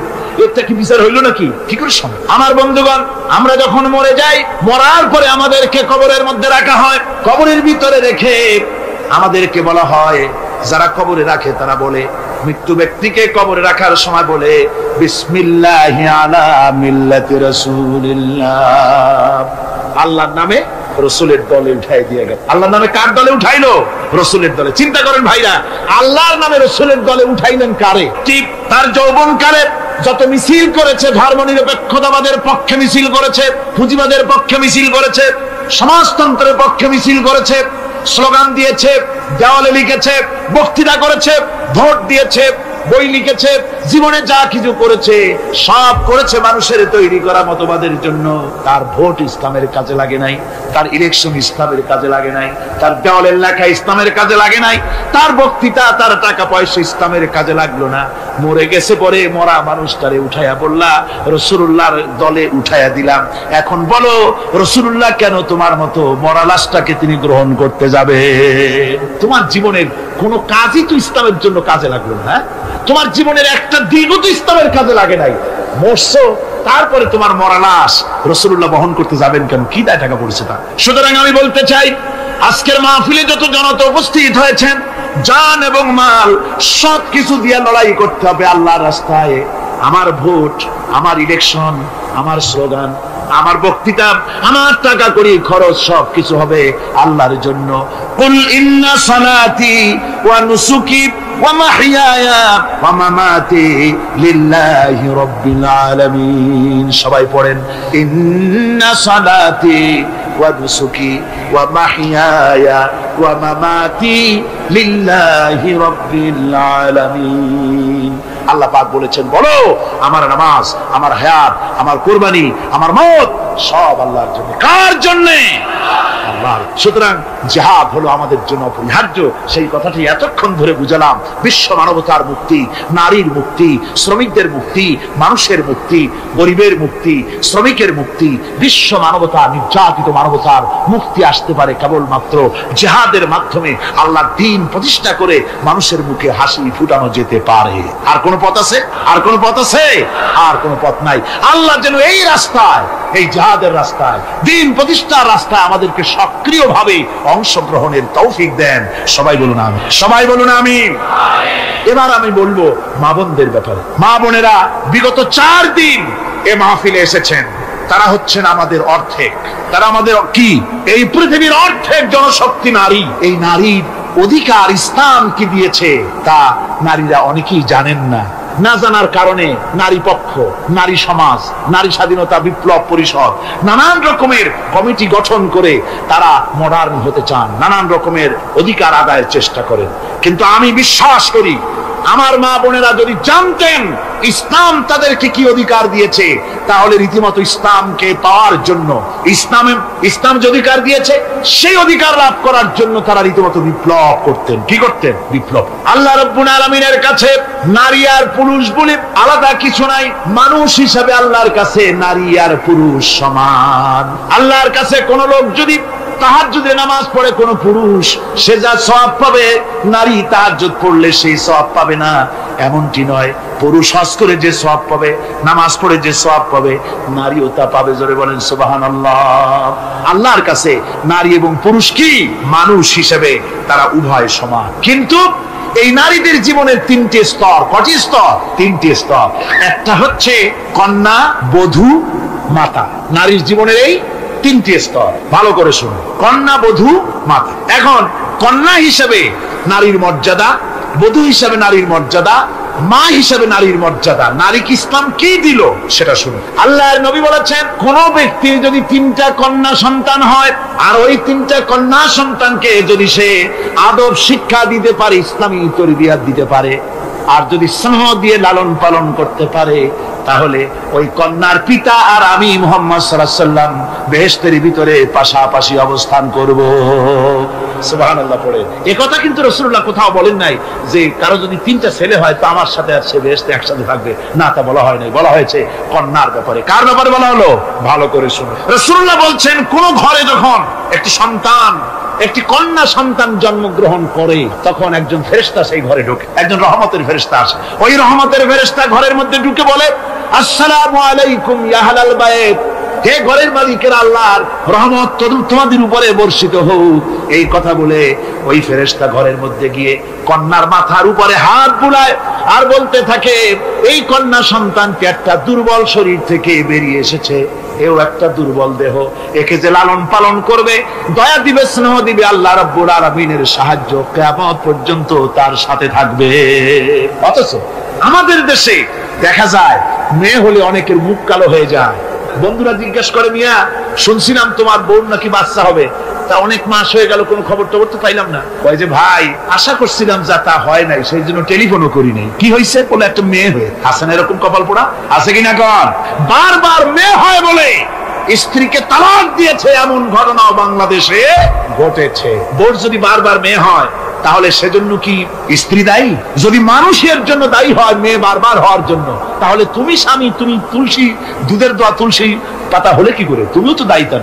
আসলে স্বামী স্ত্রী মেয়ে হওয়ার জন্য, ছেলে হওয়ার জন্য কেউ দায়ী। এ কোরআনে কারীমে রব্বুল আলামিন বলেছেন, আমি যাকে খুশি শুধু ছেলে দেই, যাকে খুশি শুধু মেয়ে দেই, যাকে খুশি তাকে ছেলেও দেই, মেয়েও দেই, আবার যাকে খুশি আমি কিছুই দেই না। আমার কুদরত। সুতরাং এতে মন কালা করা। নবীজি বলেছেন কন্যার পিতাদেরকে গালি দিও না। অনেকে টিটকারি করে, বারবার মেয়ে হয় ছেলে একটাও হয় না, সেই জন্য টিটকারি বটকারি করে। আল্লাহ নবী বলেছেন মেয়ের পিতাকে গালি দিও না, ঠাট্টা করো না, যেহেতু আমি মুহাম্মদ রাসূলুল্লাহ সাল্লাল্লাহু আলাইহি ওয়াসাল্লাম, আমি মেয়েদের পিতা, আমি নিজে মেয়েদের পিতা। খবরদার মেয়েদের পিতাকে গালি দিও না। রাসূলুল্লাহ বলেছেন আকাশের নিচে জমিনের উপরে খাদিজার মতো মহিলা আর নাই। সেই হযরতে খাদিজা রাসূলের 4টি মেয়ে পেটে ধারণ করেছিলেন। সুবহানাল্লাহ। মেয়ের প্রতি রাসূলুল্লাহ যথেষ্ট মহব্বত করতেন, মেয়েকে খুব ভালোবাসতেন হুজুর সাল্লাল্লাহু আলাইহি ওয়াসাল্লাম। হুজুরের কলিজার টুকরা ছিলেন মা ফাতিমা রাদিয়াল্লাহু তাআলা আনহা। হুজুর যখন কোথাও যেতেন সকলের শেষে দেখা করতেন ফাতেমার সঙ্গে, আর বিদেশ থেকে সফর করে এসে সকলের আগে দেখা করতেন ফাতেমার সঙ্গে। সুবহানাল্লাহ। রাসূলুল্লাহ আরো বলেছেন তোমরা যখন বাজারে যাবে বা ব্যবসা করতে যাবে বা বিদেশে যাবে, আসার সময় যে সব হাদিয়া নিয়ে আসো। আমরা যখন বাইরে যাই, বাজারে যাই, কিছু হাদিয়া আনি না, জামা কাপড় চকলেট ইত্যাদি আমরা আনি। রাসূলুল্লাহ বলেছেন হাদিয়াগুলি তোমরা যারা বিদেশে যাও বাজারে যাও হাদিয়া আনবে, আর এনে ঘরের মধ্যে ঢুকে তা শুরু করবে মেয়েকে দিয়ে। প্রথমে দেবে মেয়েকে। সুবহানাল্লাহ। মেয়ের মর্যাদা ইসলামে সবচাইতে বেশি। কোন যুগে? যে যুগে মেয়ে হলে পরেই মাটির নিচে ঘিরে রাখতো, আছাড় মেরে মেরে ফেলে দিত। কোন অপরাধে তাদেরকে হত্যা করা হলো আল্লাহ পাক কোরআনে কারীমে, তাদের অপরাধ আর কিছু না, তারা নারী, এই জন্য তাদেরকে মেরে ফেলা হতো। রাসূলুল্লাহ তাদের ইজ্জত দিলেন। সুবহানাল্লাহ। রাসূলুল্লাহ সম্মান দিলেন, ইজ্জত দিলেন তাদের। কন্যা হিসাবে নারীর এই মর্যাদা। ফাতেমাকে রাসূল এত ভালোবাসতেন, ইন্তেকালের সময় হযরত ফাতেমা কাঁদতে কাঁদতে বেহুশ হয়ে যাওয়ার উপক্রম হয়ে গেল। রাসূলুল্লাহ হযরত ফাতেমাকে ইশারা দিলেন, হযরত ফাতেমা তার কান নিয়ে রাসূলুল্লাহর মুখের কাছে লাগাই দিলেন। আল্লাহর নবী কি যেন বললেন কানে কানে, হযরত ফাতেমার কান্না বন্ধ হয়ে গেল। হযরত আয়েশা বলেন মা রাসূলুল্লাহ তোমার কানে কানে কি বললো আর তোমার কান্না বন্ধ হয়ে গেল? হযরত ফাতেমা বলেন ইয়া আম্মা জান, আমার আব্বা আমার কানে কানে বললো মা ফাতেমা তুই কাঁদিস না, তোর কান্না আমার বরদাস্ত হয় না, তোমাকে কাঁদতে হবে না, আমি তোমাকে সুসংবাদ দিয়ে যেতেছি, আমি মরে যাওয়ার পর সর্বপ্রথম তোমার সাথে আমার দেখা হবে। রাসূলুল্লাহর এই ভবিষ্যৎবাণী হযরত ফাতেমা বুঝতে পেরেছেন যে হুজুরের ইন্তেকালের পরে আমার বেশি দেরি হবে না, আমিও তাড়াতাড়ি হুজুরের সাথে শামিল হতে পারবো। হুজুরের ইন্তেকালের 6 মাস পরেই হযরত ফাতেমা রাদিয়াল্লাহু তাআলা আনহা ইন্তেকাল করেছে। কন্যা হিসেবে নারীর মর্যাদা ইসলাম অনেক অনেক গুণে বাড়িয়ে। এই কন্যা শিশু কৈশোর যৌবন পেরিয়ে যখন যৌবনে তার বিয়ে হয়ে যায়, আল্লাহ রাব্বুল আলামিন তখন বলেন ওয়া মিন আয়াতিহি আন খালাকা লাকুম মিন আনফুসিকুম আজওয়াজান লিতাসকুনু ইলাইহা ওয়া জাআলা বাইনাকুম মাওয়াদ্দাতান ওয়া রাহমা। আল্লাহ পাক বলেন আমার নিদর্শনের ভিতরে এটিও একটি নিদর্শন যে আমি তোমাদের থেকে তোমাদের জোড়া তৈরি করেছি, তোমাদের স্ত্রীদেরকে তৈরি করেছি, তোমাদের সাথে তোমাদের স্ত্রীর ভালোবাসা সৃষ্টি করেছি, মহব্বত সৃষ্টি করেছি। এই মহব্বত আমি আল্লাহ তৈরি করেছি। আর যখন বুড়ো হয়ে যায় মানুষ, স্বামী স্ত্রী যখন বুড়ার বুড়ি হয় তখন আর ভালোবাসা থাকে না, তখন ওই ভালোবাসা সহৃদয়তার করুণায় আমি আল্লাহ পরিণত করে দেই। বুড়ার জন্য তখন বুড়ি ছাড়া আর উপায় নাই, বুড়িরও আর বুড়া ছাড়া উপায় নাই। তখন ভালোবাসা কোনো বিশেষ কোন অক্ষণীয় ভালোবাসা নয়, তখন একের উপরে অন্য একদম নির্ভরশীল হয়ে পড়ে। আল্লাহ পাক বলেন এই অবস্থা আমি আল্লাহ সৃষ্টি করে দেই। সুবহানাল্লাহ। আল্লাহ পাক বলছেন নারীদের উপরে, নারীদের সাথে, স্ত্রীদের সাথে ভালো ব্যবহার করো। তার কোন ব্যাপারে যদি মনটা তোমার কখনো খারাপ হয়, কোরআন শরীফের মধ্যে আল্লাহ পাক বলে দিয়েছেন পরিষ্কার করে যে কখনো তার সাথে খারাপ ব্যবহার করো না।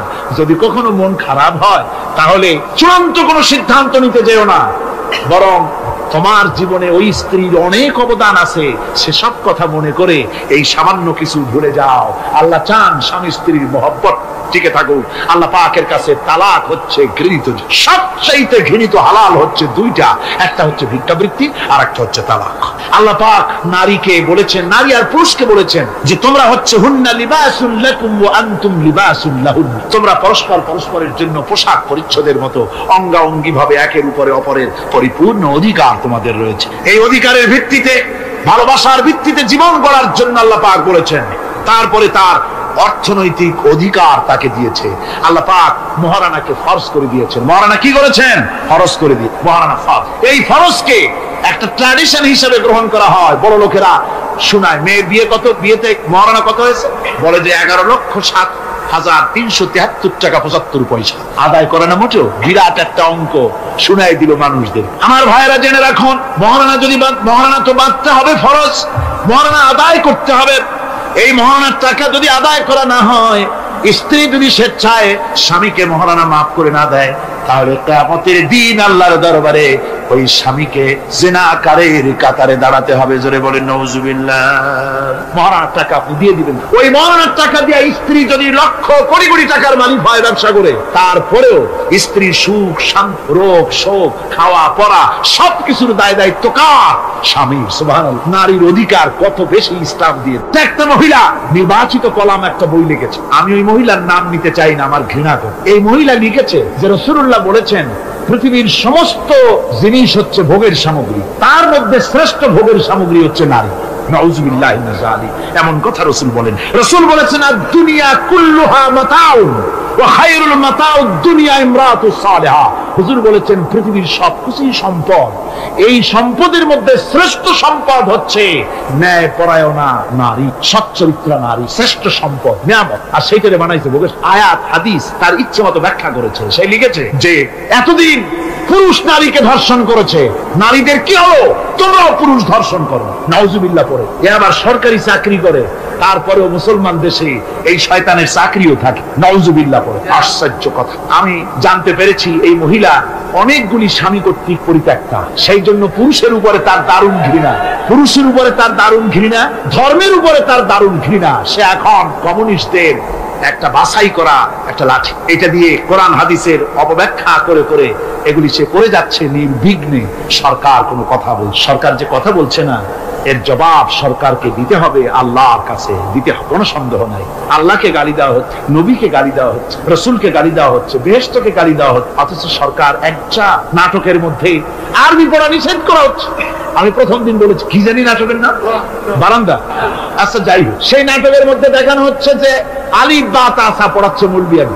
একটা হিন্দুর স্ত্রী, মুসলমান সে, কিন্তু বউ হিন্দু, সে হয়েছে নাই। সে এসে বলছে এসব বন্ধ করো, এই কথার জাস্টিফিকেশন কত? যদি ছেলেরা এ বি সি ডি পড়তে থাকে, আর যদি বলা হতো সব বন্ধ কর, এর একটা যৌক্তিকতা না। পড়তেছে আলিফ বা তাসা, সব বন্ধ কর, তার মানে কি? আলিফ বা তাসা হলো কোরআন, এর মানে কি? কোরআন। সুতরাং টেলিভিশনের মাধ্যমে কোরআনকে বন্ধ করার চেষ্টা চালাচ্ছে ভারতের গোলামেরা। সরকার চুপ করে থাকছে, সরকার নীরব। এর জবাব সরকারকে পেতে হবে, এড়াতে পারবে না। সুতরাং বলতেছিলাম, নারীর অধিকার প্রতিষ্ঠিত করেছে ইসলাম। কে করেছে? ইসলাম বলেছে মহারণার টাকা আদায় করতে। সেই মহারণার টাকা আদায় করা হলো না, এখন উল্টা, এখন মহারণা আদায় করে পুরুষেরা। সেটার নাম কি?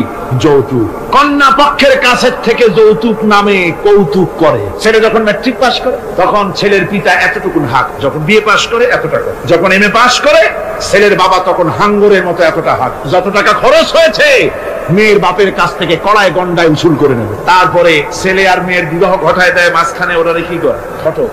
এই ঘটক ঘটকালি। অমুকের ছেলে ইঞ্জিনিয়ার, খুব ভালো ছেলে, দারুণ ভালো। বলে কত ভালো? থানায় খুব রিপোর্ট আছে, যাই দেখো, খুব ভালো ছেলে। তা কি লাগবে?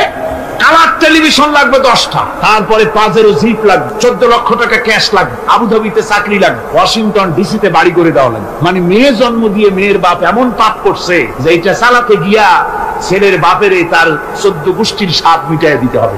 এমন ছোট লোক, এমনই ছোট লোক কন্যার পিতার কাছ থেকে চাইয়ে চাইয়ে আদায় করে নেয়। এর চাইতে ভিক্ষুক, এর চাইতে খয়রাতি, এর চাইতে ছোট লোক আর কেউ হতে লজ্জা করা উচিত, শরম করা উচিত, মনে করা উচিত ওই লোক তো তার কলিজার টুকরাটাই আমাকে দিয়ে দিল। 16 বছর 20 বছর লালন পালন করে কলিজার টুকরা মেয়েটাই তো আমাকে দিয়ে দিচ্ছে, আবার টেলিভিশন চাই কেন? ঘটক যা কন্ট্রাক্ট করলো, যদি তার থেকে কিছু কম হয় বিয়া ভাঙ্গে যায়, তাহলে বোঝা গেল কি মেয়ে বিয়ে করলো না টেলিভিশন বিয়ে করলো? তাহলে মেয়েটে বাদ দিয়ে টেলিভিশন কিনে তাই নিয়ে ঘুমাও। নাউজুবিল্লাহ। কপাল পোড়া মুসলমান। মুসলমান, যৌতুক মুসলমানদের জন্য দাবি করে আদায় করে নেওয়া জায়েজ নাই। আপনারা আমাকে জবাব দেন, শুকরের মাংস খাওয়া মুসলমানের জন্য কি? পায়খানা খাওয়া মুসলমানের জন্য কি? মনে রাখুন, শুকরের মাংস আর পায়খানা খাওয়া মুসলমানদের জন্য যেমন হারাম, যৌতুকের একটা সুতা দাবি করে আদায় করা ঠিক সেরকম হারাম। চিটাগং এবং চট্টগ্রামের বাইরের থেকে আগত মুসলমানেরা, আমি জিজ্ঞেস করতে চাই, যাদের ছেলে আছে যৌতুক নামের এই অপদার্থ কৌতুক মানবতার সাথে এই প্রহসন আদায় করে দাবি করে যৌতুকের টাকা গ্রহণ করার মতো শুকরের মাংস পায়খানা আপনারা খাবেন? জোরে বলেন খাবেন? যারা ছেলের পিতা আছেন, কোরআনের মাহফিলে হাত উঁচু করে আমাকে দেখাতে হবে, কন্যা পক্ষের কাছ থেকে দাবি করে একটা সুতা আদায় করবেন না।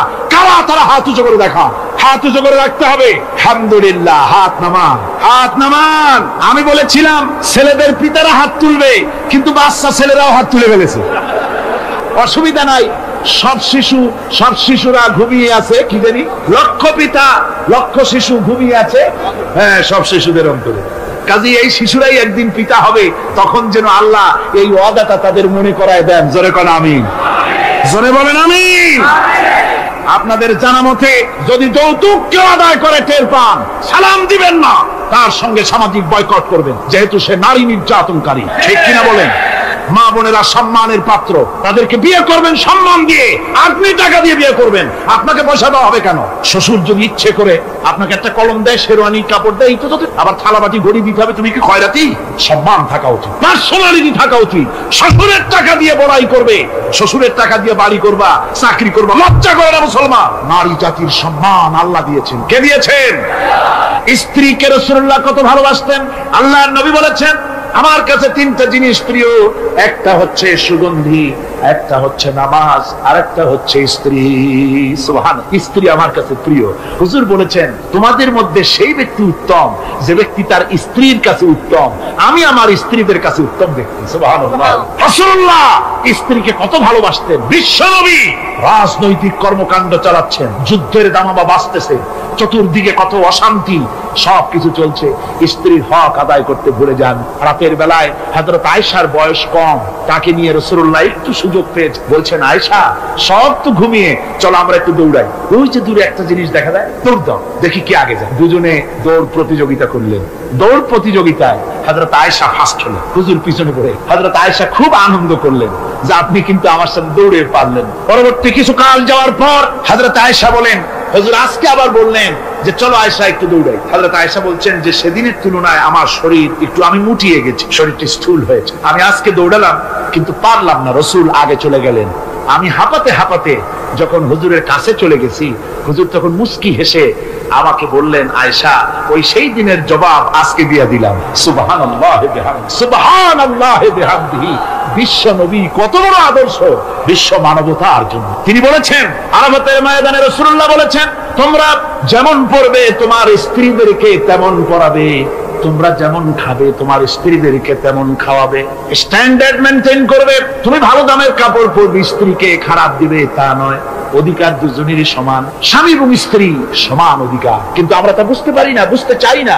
আমরা অনেকে মনে করেছি বিয়ে যখন করছি তখন আমি তো নওয়াবজাদা নসরুল্লাহ খান, আর বউ তো কেনা দাসী না, সে কিন্তু দাসী, তার মর্যাদা আছে, তার সম্মান আছে, তার সম্মান আপনাকে দিতে হবে। রাসূলুল্লাহ দিয়েছেন, আপনাকে রান্না বান্না হতে দেরি হয়, কত গালাগালি শুনতে হয় নারী। আল্লাহর নবীর স্ত্রী হযরত আয়েশা বলেছেন, আল্লাহর নবী কাজ করে, মানুষের সঙ্গে কথা বলে, রাষ্ট্রীয় দায়িত্ব পালন করে ঘরের ভিতরে এসে যখন দেখেছেন রান্না হতে দেরি আছে, রাসূলুল্লাহ বিরক্ত হন নাই, ভুরু কুঞ্চিত করেন নাই, চোখ মোটা করেন নাই, আমাকে কোনো কথা শোনান নাই, বরং আমার কাছে বসে রান্নায় আমাকে সহযোগিতা করেছে। সুবহানাল্লাহ। এই হলো আল্লাহর রাসূল, এই হলো বিশ্ব নবী। স্ত্রীর সঙ্গে কি মহব্বত! সুবহানাল্লাহ। হুজুর মহব্বত করতেন স্ত্রীদেরকে। রাসূলুল্লাহর ঘরে দৌলত ছিল না, কিন্তু মহব্বত দিয়ে ভরা ছিল ঘরটা। হুজুরের ঘরে ফ্রিজ নাই, এসি নাই, হুজুরের ঘরে কার্পেট নাই, হুজুরের ঘরের মধ্যে জাজির নাই, তোশক নাই, বড় বড় কম্বল নাই, আরামের কোন জিনিস নাই, মডার্ন ইকুইপমেন্টস কিচ্ছু নাই, দৌলত কিন্তু মহব্বত দিয়ে ঘরটা ভরা। হযরত আয়েশা বলেছেন, আমি পানি পান করে, যখন আমি পানি পান করে গ্লাস রেখে দিতাম, আল্লাহর নবী তখন গ্লাসের সেই জায়গায় ঠোঁট লাগাতেন যেখানে আমি ঠোঁট লাগাইয়া পানি পান করেছি। আমি গোশত চিবোতাম, রাসূলুল্লাহ আমার হাত থেকে গোশত টুকরা নিয়া সেই জায়গায় চিবোতেন যেখানে আমি চিবোয়েছি। সুবহানাল্লাহ। আমার ভাইরা, রাসূল তার স্ত্রীদেরকে মহব্বত করতেন, স্ত্রীরাও রাসূলকে মহব্বত করতেন দারুণ ভাবে। একবার হযরত আয়েশা সিদ্দিকা রাদিয়াল্লাহু তাআলা আনহা হুজুরকে গোসল করাতে ছিলেন, মাথার উপরে পানি ঢালতেছেন, হুজুর একটা চোখের উপরে বা একটা তক্তার উপরে বসা আছে। গোসলের পানির ভিতরে রাসূলুল্লাহ দেখতে পেলেন রক্তের মতো কি যেন প্রবাহিত হয়ে যাচ্ছে। হুজুর জিজ্ঞেস করেন, আয়েশা রে, পানির ভিতরে রক্তের মতো কি দেখা যায়? হযরত আয়েশা বলেন, আপনি যখন বসেছিলেন অসতর্ক মুহূর্তে তক্তার নিচে আমার একটা আঙ্গুল পড়েছিল, পায়ে আঙ্গুলটা ফেটে বোধহয় রক্ত বেরোতেছে। রাসূলুল্লাহ তাড়াতাড়ি করে উঠলেন আর ওই আঙ্গুলকে ব্যান্ডেজ করে দিলেন। রাসূলুল্লাহ বললেন, আয়েশা রে, আঙ্গুল ফেটে গেছে, একটু আহাহু পর্যন্ত করলে না, এতক্ষণ তুমি কষ্ট করলে কেন? হযরত আয়েশা বলেন, ইয়া রাসূলুল্লাহ, ওটা তো একটা পায়ের আঙ্গুল। আয়েশার কলিজাটা ফেটে যদি রক্ত বেরোতো রাসূলুল্লাহকে উঠতে বলতে আমি পারতাম না। কি মহব্বত রাসূলের সাথে। হযরত আয়েশা বলেন, হুজুর সাল্লাল্লাহু আলাইহি ওয়াসাল্লাম স্ত্রীদেরকে এত ভালোবাসতেন, আমাদের ঘরে গোশত টোস্ত তেমন রান্না বান্না খুব কম হতো। গোশত রান্না হবে, মাসের পর মাস চলে গেছে রাসূলের বাড়িতে, হুজুর স্ত্রীরা বলেছেন আমাদের ঘরে চুলে আগুন জ্বলে নাই, একটু শুকনা রুটি, একটু শুকনা খেজুর আর একটু পানি খেয়ে আমাদের জীবন এরকমের অবস্থা হয়। তারপরে এই অবস্থা চলেছে, এর মধ্যে যদি কখনো একটু গোশত আসছে, হুজুর যখন ছাগল ইত্যাদি ছাগল দুম্বা জবাও করেছে, এই দুম্বার গোশত নিয়ে ছাগলের গোশত নিয়ে রাসূলুল্লাহ নিজে বেরোতেন। হযরত খাদিজার বান্ধবী কোথায় আছে খুঁজে ওই বান্ধবীর কাছে গোশত পৌঁছে দিয়ে আসতে।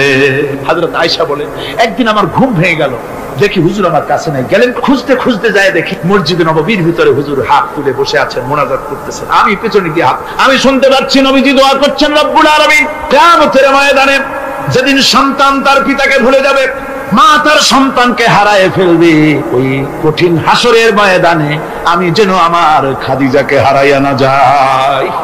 মুনাজাতের শেষে হযরত আয়েশা বলেন, ইয়া রাসূলুল্লাহ, খাদিজার কথা আপনার এত কেন বারবার মনে পড়ে? একটা বুড়িরে বিয়ে করেছিলেন 25 বছর বয়সের সময়, 40 বছর বুড়ি, তার কথা কেন এত মহব্বত আপনার মনে পড়ে? তার থেকে যুবতী মেয়ে, সুন্দরী মেয়েকে আপনার স্ত্রী হিসেবে আপনি পান নাই। হুজুর বলেন, আয়েশা রে, খাদিজার সম্পর্কে এমন কথা তুমি আর বলো না, তোমরা সবাই আমার সুখের দিনের স্ত্রী, আর খাদিজা আমার এমন সময় স্ত্রী ছিল যখন মক্কায় আমার আশ্রয় ছিল না, তামাম মক্কা নগরীতে আমার আশ্রয় ছিল না। খাদিজার সঞ্চিত সমস্ত ধনরাশি ইসলাম কবুল করার পর দুহাতে খাদিজা বিতরণ করে দিয়েছে। হযরত আয়েশা বলেন, হুজুর আমার গোস্তাকি মাফ করে দেন, আমি আর এরকম বলবো না, তবে খাদিজা সম্পর্কে আমার কিছু একটু শুনান। হুজুর বলেন, আয়েশা রে শোনো, গভীর রাত, যত রাত হোক না কেন, ইসলামের দাওয়াত দিয়ে দিয়ে গভীর রাত্রে আমি যখন বাসায় ফিরেছি, ঘরে এসেছি, দরজায় একটা মাত্র ডাক দিয়েছি, খাদিজা, অমনি দরজা খুলে গেছে। আমি জিজ্ঞেস করেছি, খাদিজা রে, যত রাত্রে আসলাম, যতবার আসলাম, একটা ডাকের বেশি লাগলো না, তুমি কি ঘুমাও না? হযরতে খাদিজা বলেছেন, ইয়া রাসূলুল্লাহ, আমার মনের ভিতরে ভয় থাকে, আল্লাহর রাসূল দ্বীনের খেদমতে বাইরে আছেন, আমি যদি আরামে বিছানায় ঘুমায় থাকি আর নবীজি দরজার কাছে দাঁড়ায় আমারে ডাকাডাকি করবেন, উঠতে যদি দেরি হয়ে যায় নবীজির সঙ্গে বেয়াদবি হয়ে যাবে, এই মনে করে আপনি না আসা পর্যন্ত দরজার সাথে পিঠ লাগাই আমি দাঁড়াইয়া ঘুমাই। আমার ভাইরা, হযরতে খাদিজার ইজ্জত স্বয়ং আল্লাহ দিয়েছেন। কে দিয়েছেন? হাদিস শরীফে এসেছে, রাসূলুল্লাহ জাবালে নূরে বসা, গারে হেরার ভিতরে বসা, হযরতে জিবরাইল রাসূলুল্লাহর সঙ্গে কথা বলতেছেন। একটু পরে হযরত জিবরাইল বলেন, ইয়া রাসূলুল্লাহ, আমি আর এখানে বসবো না, আমি এখন চল। আমি দেখতে পাচ্ছি খাদিজা আসতেছে আপনার জন্য খাবার নিয়ে। খাদিজা যখন আপনার কাছে পৌঁছে যাবে, আপনি খাদিজাকে শোনায় দিবেন আল্লাহ রাব্বুল আলামিন খাদিজাকে সালাম জানাইছে। সুবহানাল্লাহ।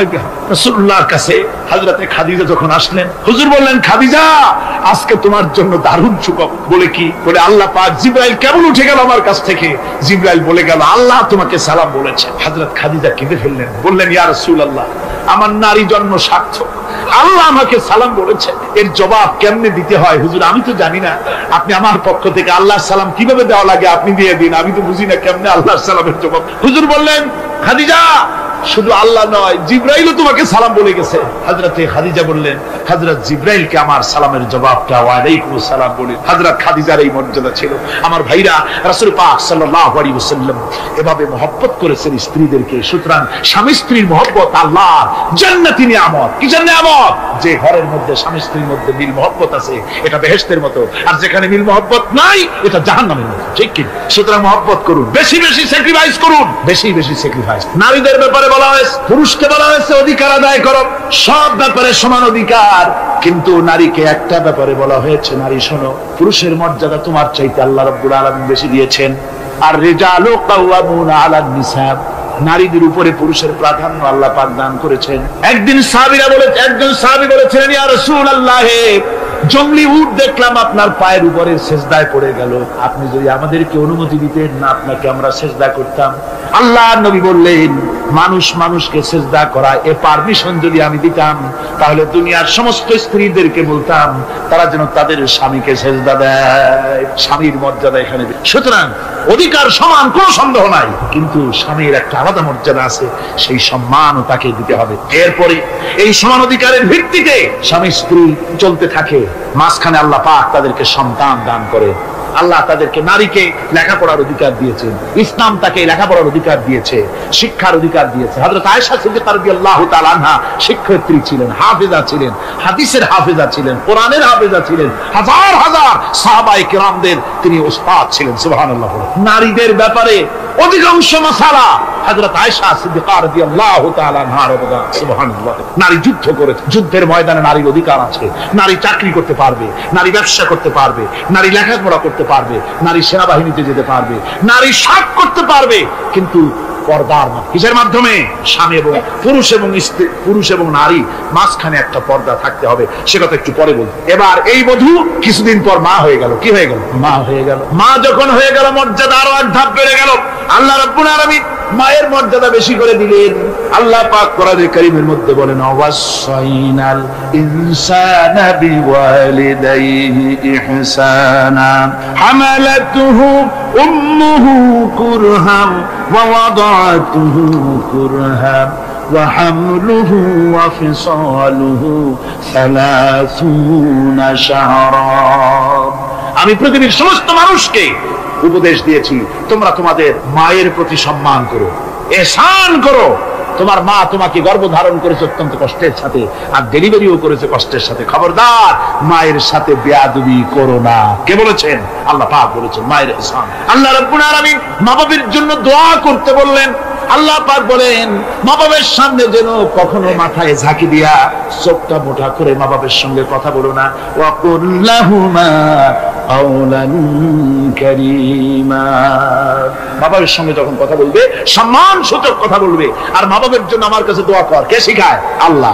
কে শিখান? আল্লাহ বলছেন, বান্দারে তোর মা বাবার জন্য আমার কাছে দোয়া করবি। রব্বিরহামহুমা কামা রাব্বায়ানি সাগীরা। জোরে জোরে পড়েন, রব্বিরহামহুমা কামা রাব্বায়ানি সাগীরা। আয় আল্লাহ, আমার মা বাপ যেমন আমাকে স্নেহ করে লালন পালন করেছে আমার ছোটবেলায়, তুমি আমার মা বাপকে তোমার রহমতের কোলে লালন পালন করো। কে শিখায়? আল্লাহ পাক শিখিয়ে দিচ্ছেন।